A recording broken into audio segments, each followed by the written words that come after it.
Hello everyone, hope you all are doing good. So today I am here with some important questions of CDP जो इस year बहुत ज़्यादा expected questions हैं topic assessment में से।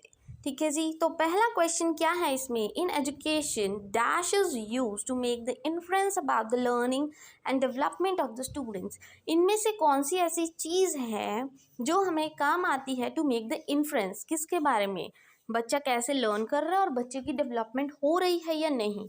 तो इसमें क्या है, इवेल्युएट तो देखो करेंगे, ठीक है, मेजर भी नहीं करेंगे, डायग्नोसिस भी नहीं करेंगे, क्योंकि रेमेडी देने की बात नहीं आई है। तो इसमें सीधी सी बात है, असेसमेंट की बात हुई है कि आप बच्चे को असेस करोगे तभी आपको पता लगेगा कि बच्चे की डेवलपमेंट कितनी हुई है और कितनी नहीं हुई है। Now comes up with the second question, an assessment that is conducted prior. Prior का मतलब क्या होता है, सबसे पहले, to start of the teaching और इंस्ट्रक्शंस, की वो असेसमेंट जो आप पढ़ाने से पहले करते हो बच्चों की, उसको हम क्या बोलेंगे, प्रियोर का मतलब पहले।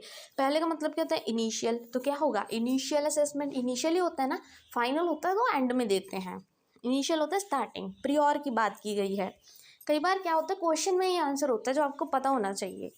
An assessment is dash if it is consistently achieve the same result with the same students. ठीक है, कि जो असेसमेंट है वो क्या होती है, अगर हमें बार बार असेस करने पे एक ही रिजल्ट मिले, बच्चे की वही इंटेलिजेंस हो, बच्चा सेम एज इट इज़ रहे, उसमें कोई चेंजेस ना आए, तो उसको क्या बोलेंगे, रिलायबल। क्या बोलेंगे उसको, reliable. Now comes with the next, assessment क्या है, एक जजमेंट करना है, बच्चों को जज नहीं करना आपने, ठीक है, प्रोडक्ट ओरिएंटेड भी नहीं है, बोथ प्रोसेस एंड प्रोडक्ट भी नहीं है, इसमें है प्रोसेस ओरिएंटेड। क्योंकि असेसमेंट देखो, किसी बच्चे को आपने असेस करना है तो क्या है, एक प्रोसेस है ये। ठीक है जी, now comes up with the fifth question, the social expectation for every stage of development is known as. Social expectation मतलब सोसाइटी। सोसाइटी आपको एज अ मेंबर आपसे कुछ क्या है, उम्मीद करती है कि आप कोई काम करोगे। ठीक है, बहुत सारे टास्क होते हैं सोसाइटी में जो आपको कवर अप करने हैं। तो इसका ट्यून्स तो नहीं आएगा, टाइप्स भी नहीं आएगा, हजार्ड्स भी नहीं आएगा, तो ये टास्क होगा। क्योंकि देखो सोसाइटी के अपने एक टास्क होते हैं जो आपको मीट करने पड़ते हैं, ठीक है जी, डेवलपमेंट के लिए। Now comes up with the sixth question, जो हॉवर्ड गार्डनर की थ्योरी थी मल्टीपल इंटेलिजेंस की, वो क्या बोलती थी, उन्होंने यही बोला था, जनरल इंटेलिजेंस की बात नहीं की थी, कॉमन एबिलिटीज़ भी नहीं की थी, कंडीशनिंग भी नहीं की थी, उन्होंने बोला था unique abilities of each individual, कि हर एक बच्चे की अपनी एक इंटेलिजेंस लेवल होता है। यही कहा था ना कि इंडिविजुअल डिफरेंस की बात की थी। तो उन्होंने क्या बोला हॉवर्ड गार्डनर ने, कि जो हर एक बच्चा है उसकी अपनी एक एबिलिटी, अपनी एक क्षमता होती है, सारे बच्चे सेम नहीं होते।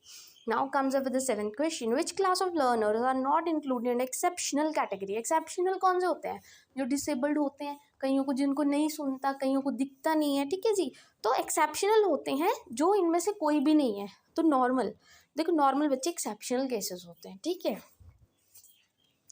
Now comes up with the next, एक क्वेश्चन है, विल द शाई child who never speak turn into quite शाई एडल्ट, और will the child become sociable talkative, is concern with which of the development issue. कि जो बच्चा है वो आज बहुत शर्मा रहा है, बट कल को वो सोसाइटी में जब जाएगा वो क्या कर रहा है, तो मे बी वो शाई ही रहे, मे बी वो ज़्यादा बोलने लग जाए, तो वो किस चीज़ का बारे में बता रहे हैं, मेच्योरिटी, कि वो मेच्योर हो गया है, नो।